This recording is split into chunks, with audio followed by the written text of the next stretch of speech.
Hoy guys! Nakita niyo ba si ma'am? Yung lip tint ko nawawala na naman sa bag. May kumukuha na naman. Umayos ng upo. Mag-review kayo ha? Mag-cookies tayo. Sandali lang.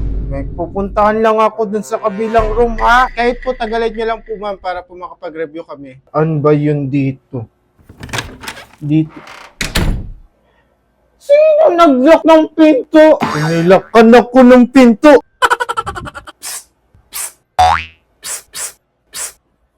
Saan may sit-sit? May multo ba dito? Hindi ako makita. Bala kayo dyan. Ang bubungol naman ng bata dito.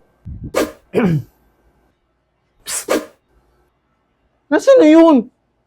Ay, si ma'am. Ay, mabuti naman nakita ninyo. Ay, yes, ma'am. Ano po yun? Yung pinto, buksan ninyo. Ano po? Ano to, Benny? Yung pintuan. Ano sabi? Yung pinto! Ano yung pintuan! Tao, bagay, hayop. Yung pintuan! Dinuguan! Dinuguan? Ay, baka ulam sa kantin, be. Ano sinasabi ng mga bata na to? Wait lang po, mama. Order po namin kayo ng dinuguan. Titignan po namin kung may dinuguan sa kantin. Eh, kaya lang, be, di ba? INC si ma'am? Eh, baka tumiwalag na siya, be. Ay, humandak kayo sa akin, mama. Mga bungol kayo, ha? Ang tagal naman ni ma'am. Kanina pa wala yun. Akala mo magka-quiz. Ipapag-guidance ko talaga si ma'am. Nagka-ating. Hello? Bakit mo na ipapag-guidance si ma'am? Hindi pwede yun. No teacher natin yun, eh. Nako, be, kapag tayo yung nagka-ating, pinapatawag magulang natin. Patawag din natin yung magulang ni ma'am. Sabagay, may point. Sige, parusahan din natin. Palinisin din natin ang corridor sa kanan CR, ha? Yung lip tint ko, nawawala na naman sa bag. May kumukuha na naman. Aral na ako. Quiz na ako, eh. Siyempre, hindi, no? lang to para syempre isipin niyo matalino ako. Pag ako pumangit, huwag niyo ako inalaban sa Miss Earth, ha? Hoy, wala sa akin yung lip tint mo, ha? Huwag mo hanapin sa akin. Uy, pakopehin nyo na lang ako. Hindi na ako mag-review. Bigyan ko na lang kayo ng papel. Wala kapal mo.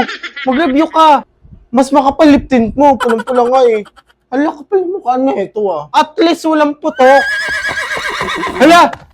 Hala, may tikbalang. Hala, kulay itim yung tikbalang. Napakamalas pa ganyan. Mga OA na naman. Napadaan lang naman ako dito. At saka nakita nyo ba si ma'am? Nakita nyo ba si ma'am? Ay, ewan ko kung nasa yung teacher ninyo. Sadyakan ko kayo. Hindi ko tinatanong ha. Problemado ako ngayon. Natanggap niya na kasi yung bonus niya kaya nag-cutting na yung teacher ninyo. Ayaw na magturo. Tinamad na. Bonus?